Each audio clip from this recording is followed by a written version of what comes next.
Puspusa naman po ang paghahanda ng MMDA kaugnay sa nalalapit na pagbisita sa bansa ni Pope Francis sa Enero 2015. Bahagi po ng nasabing paghahanda ay ang paglulunsad ng Task Force Phantom na pinamumunuan mismo ng PNP Highway Patrol Group. Ang ulat mula kay Haji Camino. Hindi sila mga pulis pangkalawakan. Hindi rin ito eksena sa isang pelikula. Sila ang mga miyembro ng tinaguriang Task Force Phantom, isang 30-man team na naatasang magbantay sa kalsada upang isaayos ang lagay ng trapiko, gayon din ang pag-agapay sa mga tauhan ng MMDA para sa traffic violations ng mga motorista. Galing sila sa Highway Patrol Group ng Regions 3, 4A at National Capital Region.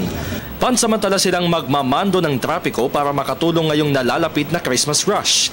Pero ang kanilang pangunahing papel ay ang maging escort para sa pinakaabangang pagbisita ni Pope Francis sa Pilipinas sa darating na Enero. Una-una yung sa ngayong Kapaskuhan, sinama na natin kasi nag-adjust tayo ng mall operating hours. So yung security ng mga malls kasama na sa trabaho nila. Yun yung paglabas nila sa kalye simula ngayon. Pangalawa, yung darating na pista ng Poong Nazareno. Pangatlo, yung PayPal visit. Pang-apat, yung APEC. Yung APEC magsisimula na ngayong December.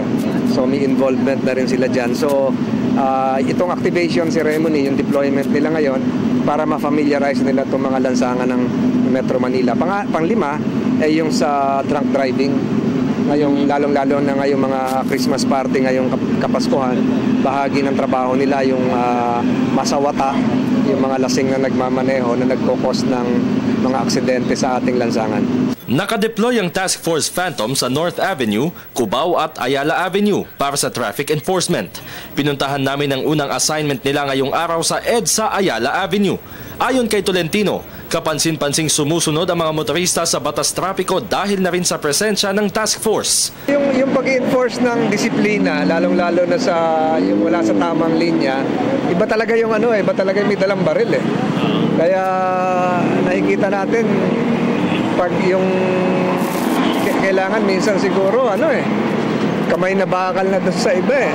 Pabor naman ng mga tsuper sa presensya ng mga bagong bantay ng kalsada. Wala naman akong dapat ikatakot dahil legal yung ginagawa natin. So ayos sa inyo yan? Ayos lang, sir.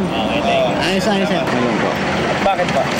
Para maayos yung daloy ng trapiko. Sa higpit ng task force, nasampulan tuloy ang mga driver ng motorsiklo dahil sa suot na tsinelas at sandals. Alam mo na po. Sunod, mamanil tayo, kailangan sapatos tayo. Tapos yung proper po, hindi ganon. Ganon ha.